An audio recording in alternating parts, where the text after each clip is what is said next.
All right, let's continue. So, steel acts like a heat sink. I think that's what I was saying. Steel acts like a heat sink. And so, when you have a localized fire, the steel is going to conduct the heat into the surrounding areas of the building. And it's not like it's just going to stay there on that one side. I mean, if you heat up a spoon over a stove, and even though the end of the spoon is getting hot, the steel will get hot. I mean, the spoon will get hot and come back and burn your finger. The heat gets conducted, and there was so much steel in that building, it would have conducted the heat away, and it just would have been impossible for jet fuel to burn hot enough to cause those steel frame buildings to collapse to a point where, like they did, especially at free fall speed. But that's where you'll see raging debate on 9/11 is, how could the fires have got hot enough to do what they did? John Skilling, the structural engineer who designed the Twin Towers, said specifically that he designed the building for an impact of a fully loaded Boeing 707 traveling 600 miles per hour. So they designed the building to withstand an impact. There are people who say, not people, but actual credible scientists that say the building could have withstood more than one plane impact. Some of you will say, well, how could it have been done without anybody noticing? How could they have planted explosives in the building without anybody knowing about it? Did you know that there was an elevator modernization project 9 months prior to 9/11 that allowed access to the core infrastructure of the building, and that there were guards put up by Securicom, and guess who's on the board of directors of Securicom is George Bush's brother. That's no joke. And that this elevator modernization project would have allowed for people to get in and to plant explosives.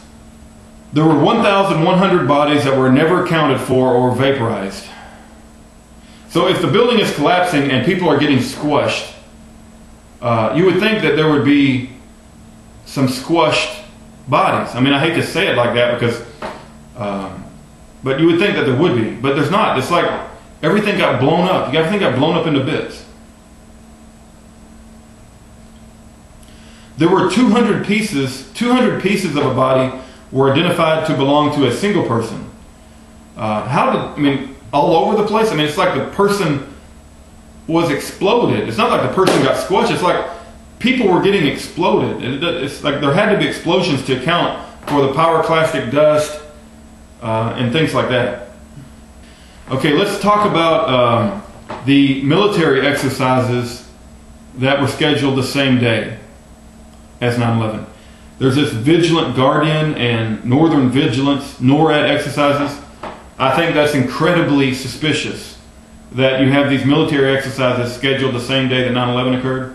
I think the same thing happened over in Europe on their equivalent of 9/11, where they had all these exercises scheduled. Do you know that the same group responsible for identifying DNA at the World Trade Center was the same group responsible for identifying DNA at Shanksville? All right, let's talk about Shanksville for a little bit. So if you've seen the pictures of Shanksville, I mean, it looks like somebody dug a hole and I don't see a plane. I just don't see a plane. And maybe I'm missing something there, but it just looks like metal fell out of the sky. And if you look at pictures of other plane crashes, they don't look alike at all. And the coroner said that after he got there that his work was done because he didn't see one drop of blood anywhere. And so here's what I would like to offer. If there's any billionaires around, and I know there's a lot of billionaires, Larry Silverstein's a billionaire, right? He made $56 billion from all this stuff. But I would like for somebody to find a Boeing 757 or whatever the plane was that crashed in Shanksville. I would like for them to fill it up with gas. I'd like for them to get it as high as they can and crash it into the ground, 50 yards from Shanksville, because there's like a big field out there, right? And let's see if they can mimic what that hole looked like in Shanksville with another plane. See, I don't think that they could do that in 1,000 years. You know why? Because I don't think that the site at Shanksville, I don't think that plane crashed there. I think that was set up. And if you look at the hole and you look at the picture, I don't know how you could disagree with me on that.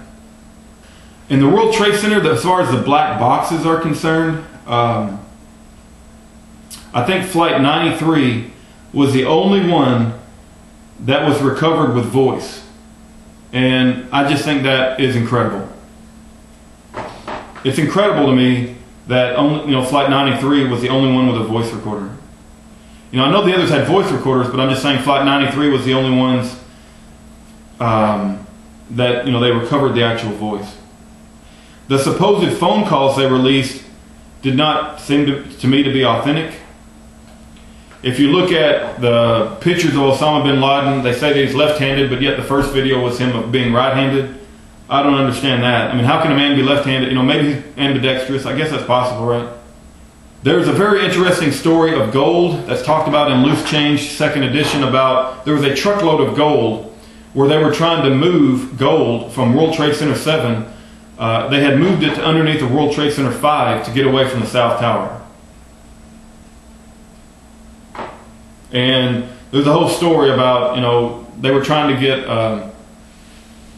gold moved away. You'll have to watch Loose Change 2nd edition. But anyway, I went on quite a bit here, and I'll say this too in closing.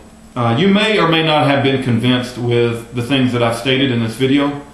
It really isn't my intention to convince you. I'm trying to justify why I believe the way that I do, so you will not think that I'm a nut job. They put people in delusional institutions in this country, for believing conspiracy theories and stuff. And I'm not. It's not like I wanted to grow up and become a conspiracy theory nut job. I don't get anything out of putting my views on YouTube, except the thing that I do get is I get self-satisfaction that I feel like I tried to hold myself up to integrity and truth, even at the cost of ridicule. And you'll say, well, you take pride in being a rebel, and you're doing this as an ego thing. I don't really care what you think of me. Let me tell you a story about my personal life before I close down this series of videos.